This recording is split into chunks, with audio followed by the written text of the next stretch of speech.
Hey, what's up guys, it's Graphic Phoenix back with another video today, and today we're doing the January Reptile Room Tour. Let's get into it. So today's Reptile Room Tour is actually going to be a special one. We are going to be going through in depth of pretty much everything, so it's going to be a very long video, as well as feeding everyone. I've already fed Sheldon, and I'm not going to weigh him because it'd be biased because I just fed him, but this is Sheldon. This is where we're going to start, and then we'll go to dart frogs. So as some of you may know, this is Sheldon, my Herman's tortoise. I can't remember if he's an Eastern or a Western, but he is in fact a Herman's tortoise. He's chowing down on some lettuce.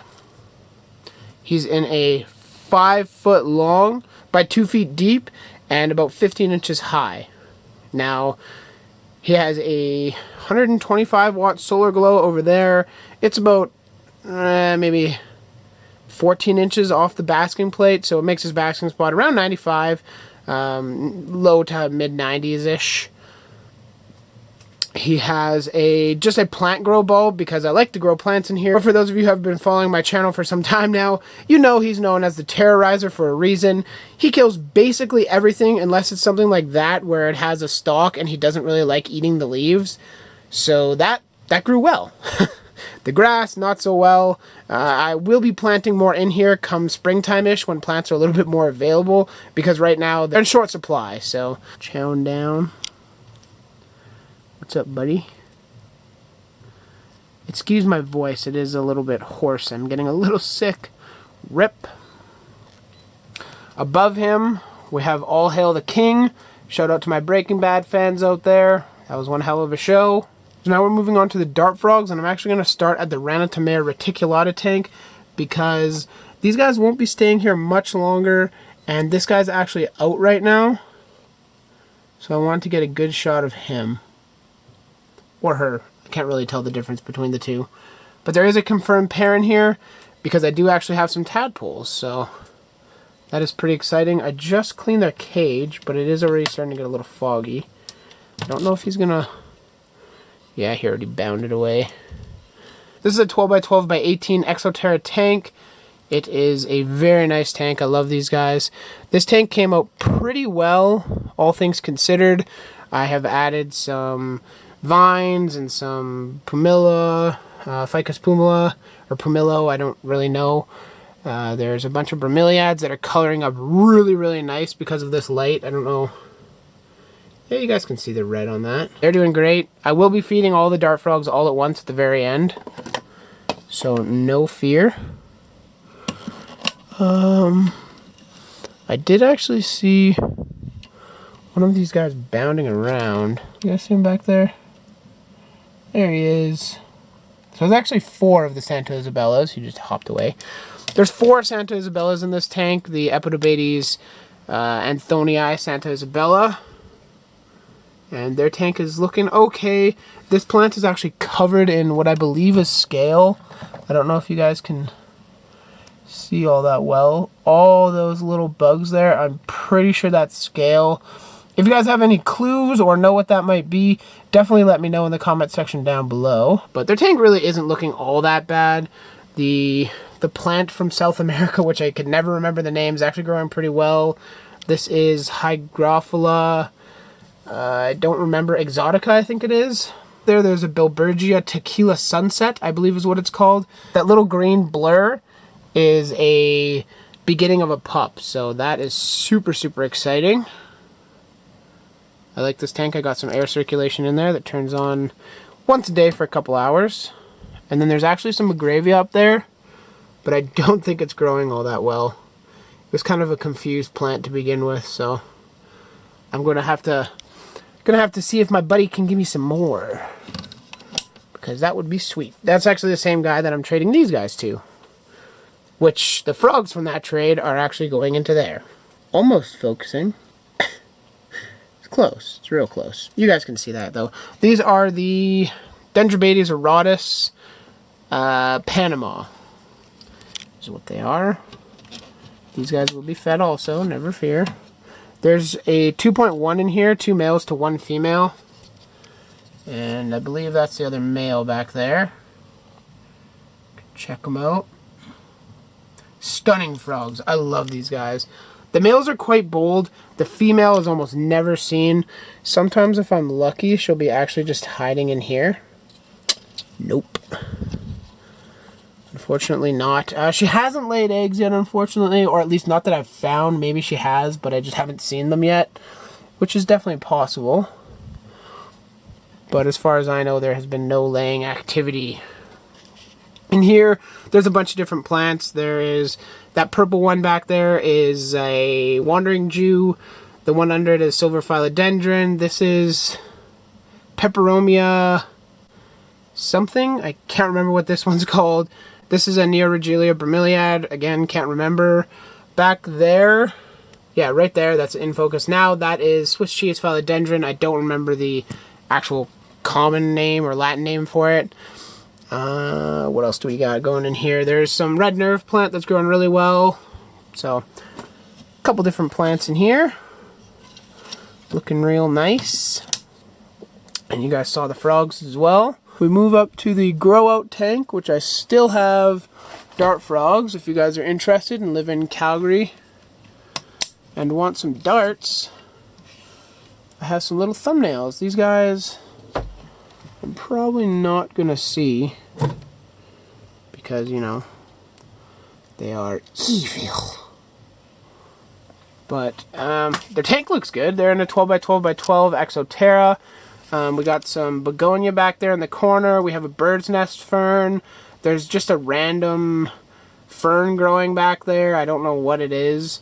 There is some more Hemigraphis, or Hygrophila exotica, I believe. I can't remember what this plant is. I know it starts with an S, but I just don't remember right now.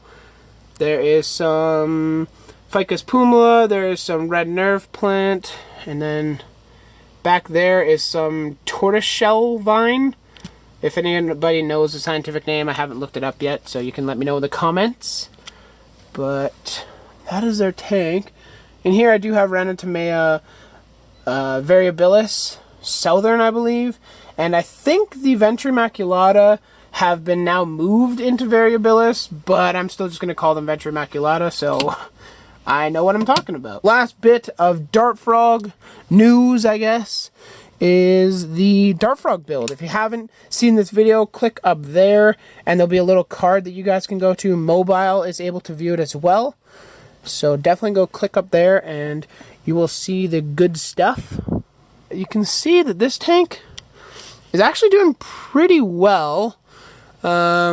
Clearly the begonia back there didn't make it. This is like the first time I've really been looking at this tank since I came back from vacation. But the begonia acosa didn't really make it. That's kind of unfortunate. I'm hoping maybe it'll pick back up and start growing again. My hopes are not incredibly high for that though. It looks like that plant from Southern America again didn't make it. It's right there. It's kind of a dead heap. The vine that I put in here again died back. The Swiss cheese philodendron is growing, so that's nice. You guys can see a lot of the leaves on this have died, and my cleanup crew is actually doing a great job of breaking it down. But you can see there's new hope. There is still some growing leaves, so hopefully it will acclimatize to this situation and get growing. There's more tortoiseshell vine, whatever you want to call it. There is some pilea, I believe. Orchid in here, the Restripia falkenbergii, is actually growing. You can see that new growth there. It's growing since it's been moved in here. There are two Neoregelia bromeliads right up the front here. And then there is the Bilbergia, I believe it's Los Manchos, L-A-S Manchos. And then something I don't think you guys saw I put in here is actually a sundew plant. You can see there's actually dew on the leaves, and it actually has grown. A bunch of leaves did die back, but it looks like it's taken hold and it's starting to grow, so that's awesome. And I did get some new stuff in Phoenix that I will be packing that waterfall full of. And my buddies and a bunch of people on the build said, well, why don't you just run the waterfall and have it leaking out the back? I actually might end up doing that. I haven't decided yet. but we'll see what ends up happening. I did get a couple things in Phoenix, so I'm hoping maybe I can get it growing. Now last night, maybe I'll get you guys a night shot tonight and post it in another video, but this log comes alive at nighttime. There's springtails, there's isopods, there's everything all over it. It's super cool. I really enjoy it. It's cool to see your hopes actually panning out. But enough on this tank. That's pretty much everything. Oh, it looks like there's new growth coming. This is on the Hygrophila. The other one, I don't remember off the top of my head, but there were 2 plants. That one looks like it's coming back. This one looks like it's kind of toast, but you never know. It's never a write-off with plants. And, which is sweet, I just noticed, that begonia that I planted, that unknown begonia, looks like it actually has some new leaves. Oh, and you can see a bunch of springtails on it too, so that's cool. But it's growing some new leaves, so it looks like it might work. Now, with like 11, 10 minutes, something like that into the video, we can actually get into reptiles, and then I'll do all the feeding all at the end of the video. So, as some of you might know, this is Bane, the Nuana cross Nuami Ichionus gecko. He's doing fantastic, you can see. He's got some very nice pastel pinks. Just very nice colors in general. Very, very, very happy I found him. For those of you that don't know, I'll leave a link up there and you guys can go check it out. But essentially I lost Bane and then found him 2 weeks later and a little dehydrated, but still alive. So he's been eating like a champ. He's been drinking. He's just been doing really, really well, and I'm super, super happy about it. So for those of you that commented on that first video when I lost him, I thank you very much for all your support, and I'm glad it turned out. Stay on this rack and just move down a little and go to see Tego, partial pinstripe harlequin crested gecko, and I never know where she is. I don't see her. I really don't. I don't think she's in her log. I don't know. This is Tig, the partial pinstripe harlequin crested gecko, and her new vivarium. Those are snake plants in the back, and Alocasia amazonica, I believe it is, or a African mask plant, as it's commonly called. She is in a, I believe it's actually a 16 by 16 by 24 cage. It's kind of a weird size, but whatever, it works. It's all black, custom made by Reptile Edge. So if you guys are wondering where you can buy these, I think right now he's really only keeping them in Canada because they're hard to ship. But I'll definitely have a video of the Reptile Edge cages, being this one and Bane's up there, the acrylic one, in the coming future. So keep your eyes out for that. We have the 2 baby red Akeys. I know last time in the December Reptile Room update, I only showed 1 and people started freaking out. Oh, I thought you had 2. Yes, I still have 2. They're still doing really, really well. They eat like champs. You guys will see them eating when I feed them. But I am pretty confident now that they are red Akeys. When I first got them, I wasn't too sure, simply because they didn't look all that red, but they weren't really getting the best care when I got them. Well, one of them lost a couple nails or toes, I guess, and that sucks. But now they're in their proper home. I will be getting them into a larger cage here, probably come summertime. Right now they're just in a 30-gallon with a bunch of stuff on top. But they're doing really well, so I'm not going to change them just yet. Those are the red Akeys. They're Australian monitors. They stay pretty small. They're actually really awesome pets. As babies, they can be a little bit bitey. When I grab these guys, they tend to bite, but that's just because I haven't spent the time needed to kind of tame them down with these guys just yet. Well, I still don't know which one's a male, which one's a female, and I still don't know their names. I still don't have names for them because I can't really tell them apart just yet, to be completely honest. So I don't want to name them and not have the right names. So yeah, these guys are really cool though. If you guys are looking for monitors, these are definitely a great beginner monitor. But I don't recommend monitors for anybody that's looking for a super tame pet like a bearded dragon. Don't get me wrong, these guys certainly can be that, but there's also the potential of them being complete assholes, so keep that in mind. You guys all lost your minds last episode when I didn't include Striker in it. And I'm sorry, he wasn't out, and he's still not out, but I'm going to get him out because it's the brand new Reptile room of 2017, which is kind of terrifying. Check him out. That's the OG. That's the one that started it all. I got him, I guess his birthday would have been just soon, so I think 11 years ago. Damn, that's crazy. Yeah, 11 years ago. I believe I got him in 2005. So, 11 years.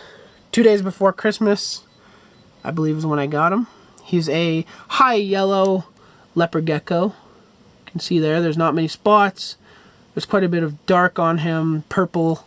On his head, we're not going to be able to see it, but he has actually a sad face, or a smiley face, depending on which way you look at it. But he's just in a 15-gallon tank. For those of you wondering, there's a couple people asking if I'm going to be doing the excavator clay background. And yes, it will be happening. I just have to order it and get it in and then actually do it. For those of you wondering, he is on crushed walnut shells.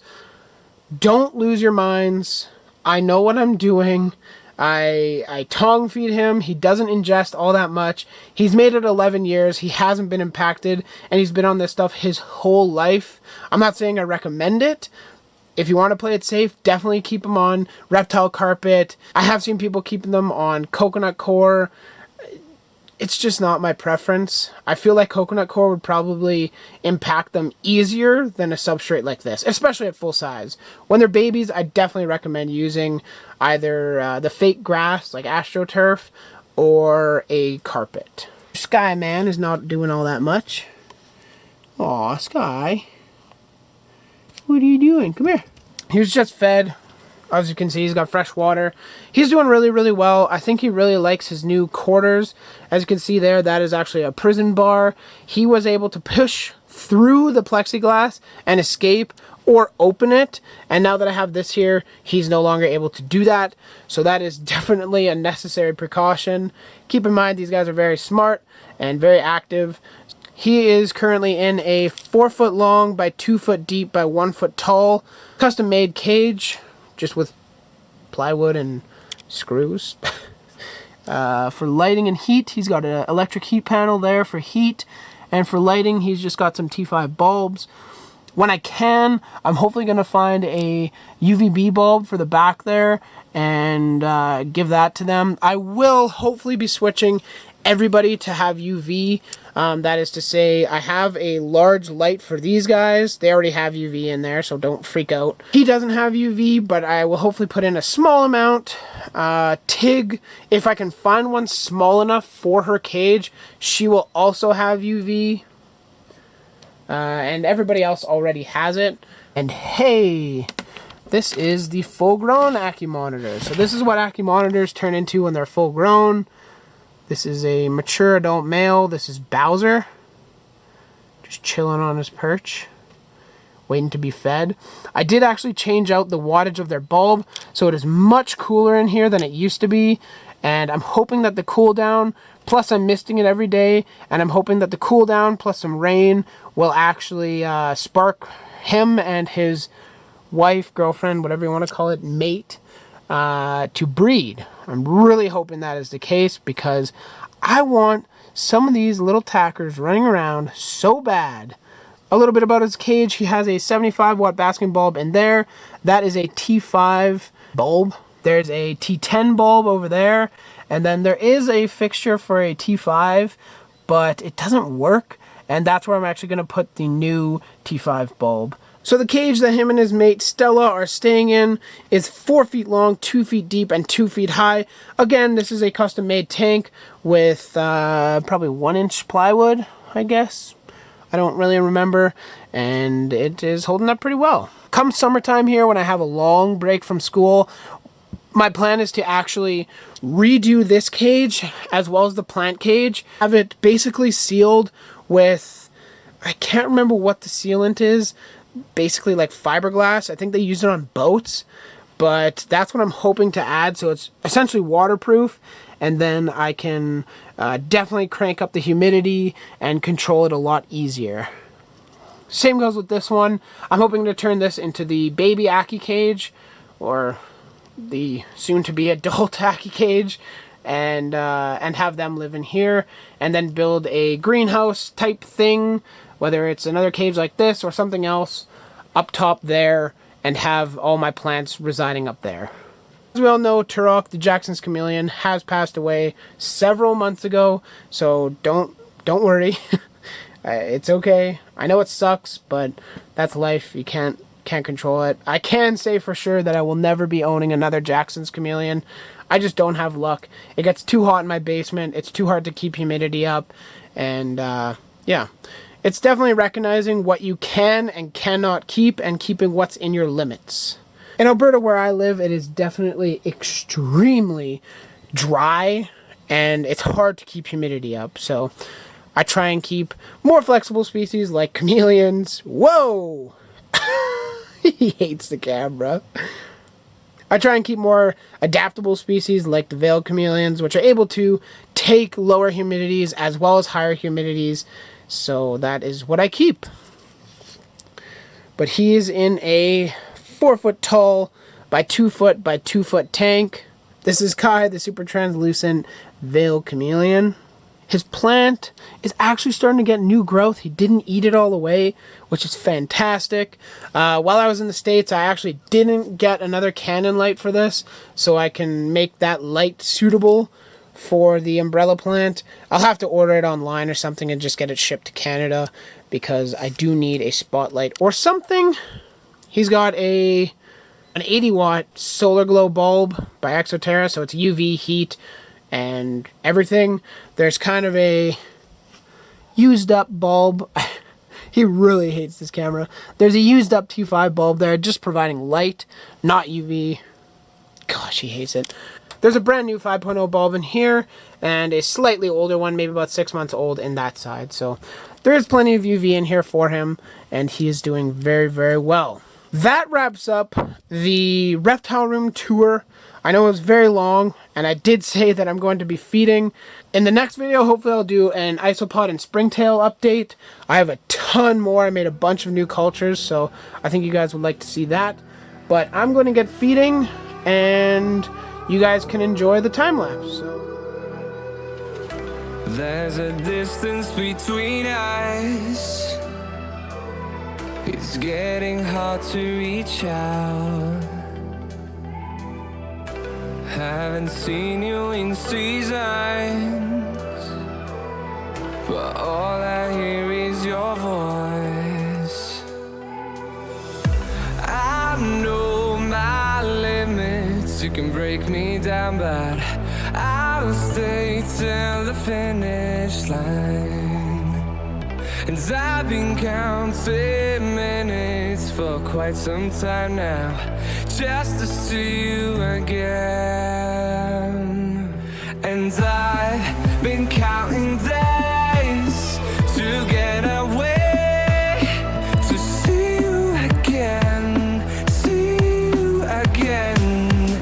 Been finding ways to get away, to see you again, see you again.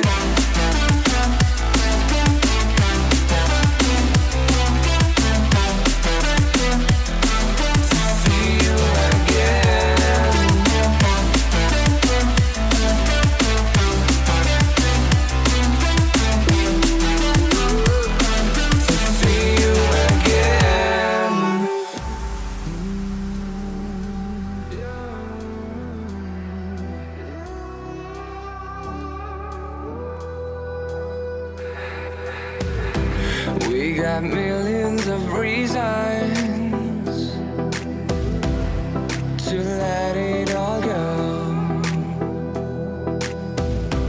Hope we're not too broken. I know I'm not always strong, and I've been counting days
thanks you guys very much for watching. If you made it to the very end of this video, leave in the comment section what your favorite present was for Christmas or whatever you celebrate, as well as if you would like to see that isopod video and springtail video.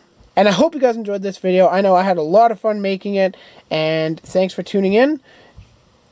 If you liked the video, drop a like down below. Like I said before, if you have any questions, comments, concerns, anything like that, leave them in the comments section. I answer pretty much everything. If you like this video, there will be a button on your screen now that you can click in order to subscribe, and a video that I last uploaded. So have a good one, guys. Graphic Phoenix, out of here.